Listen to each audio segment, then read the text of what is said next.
The powers behind the scenes of government are too strong to even allow your government, which you so proudly say is of the people, for the people, by the people. And ours is just the same.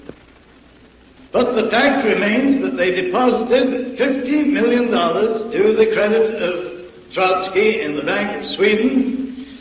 And while that was being done, Lenin was being given safe conduct from Switzerland to Russia with 38 top-level revolutionary leaders in a private car supplied by the high command of the German government.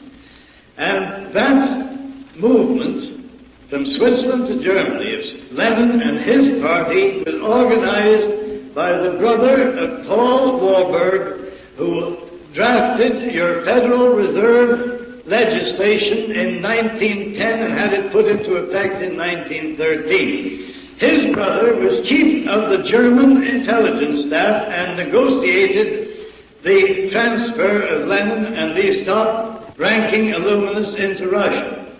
Now, Trotsky was building up his group of revolutionary leaders on the east side of New York, and when he sailed from New York to Sweden, the British Navy intercepted the vessel and took Trotsky and his fellow revolutionary leaders off the vessel, landed them at Halifax and confined them in the emigration sheds and put them under the guard of the Northwest Mounted Police, as they were known in that day. But that didn't suit those that are directing the world revolutionary movement. Mackenzie King, William Lyon Mackenzie King, who had been educated and trained as a member of the Illuminati because his father had been a revolutionary leader in Canada,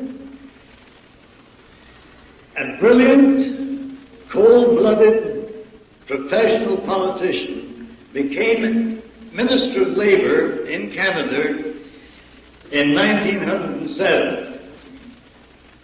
He was doing the work of the international conspirators as far back as that date. When World War I broke out, or was about to break out, Mackenzie King retired from the Canadian government and took the position as head of the Rockefeller Department of Public Relations. Now, when we had captured Trotsky and his fellow conspirators, and they had been placed in detention in Halifax, Mackenzie King was sent by the Rockefellers to Ottawa, and he issued the ultimatum that unless those men were not only released but given safe conduct to Sweden, the United States would cut off all financial and other aid to Britain and France.